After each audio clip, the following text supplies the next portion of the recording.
her brother, and Schuyler Beaumont, recently bridging their families, finally ending a feud that had spanned 4 generations, gave the atmosphere a lively, friendly vibe.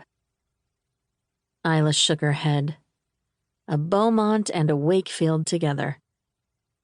After years of hearing about how their great-great-grandfather's friendship had ended when the Beaumont put the Wakefield in prison for smuggling contraband into Alaska, she never thought she'd see the day.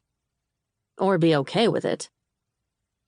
But her brother seemed so happy, and Schuyler's presence in his life made Isla feel better about traveling the world the way she wanted to, fighting against her overprotective instincts.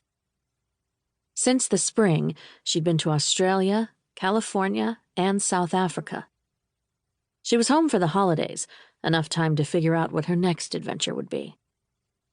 As long as she could avoid the discussion about her future that she knew her dad would try to initiate when he got the chance.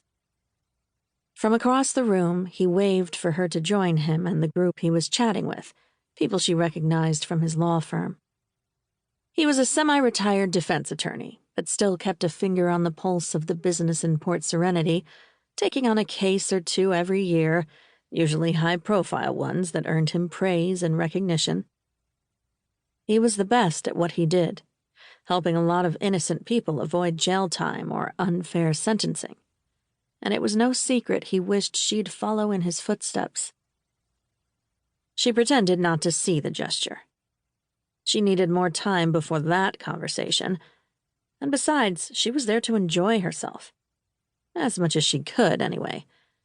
These formal events had always been part of her life, but she'd never quite felt comfortable attending them. She preferred hiking boots and jeans to evening gowns and heels any day. "Hey, sis," Dex said, coming up next to her, Schuyler on his arm. "Hi," she said, accepting a hug while eyeing Schuyler's dress. The tight, designer, floor-length black gown wasn't Isla's taste, but it suited the Coast Guard captain perfectly, complementing her flawless figure.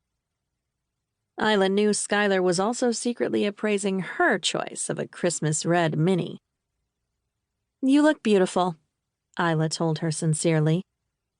"You too," Schuyler said, and her shoulders relaxed a little.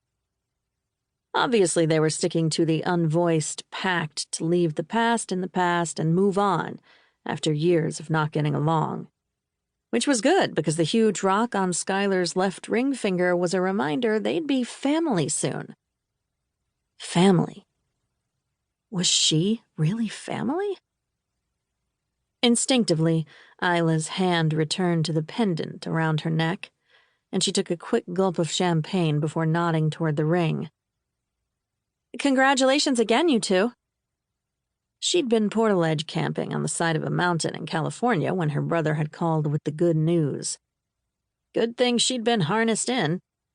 Despite knowing the 2 high school sweethearts had reunited and were living together, the union hadn't felt fully solidified to her. She'd been nervous that Schuyler might have a change of heart about settling down in their hometown. "Thank you," Schuyler said, clinging tighter to Dex. Her brother kissed his fiancée's forehead with tender affection that had Isla looking away quickly. Her brother was definitely the romantic in the family. He'd pined over Schuyler for years when his secret ex-girlfriend had left Port Serenity to attend the Coast Guard Academy. Isla had adopted more of a love-'em-and-leave-'em approach to relationships. "New tattoo?" Dex said, glancing at her arm where the ink was still fresh. The words, "You're fine, keep going," were imprinted in black ink along her inner forearm. It was one of her personal mantras when challenges seemed out of reach. Lately, she'd been tattooing such messages on her body as reminders. Something about the words seeping into her skin made them harder to ignore. She nodded. "Got it in South Africa the day before flying home." Other people collected trinkets as souvenirs from the places they visited. Isla preferred to commemorate her experiences with tattoos. She knew her brother wasn't a huge fan of the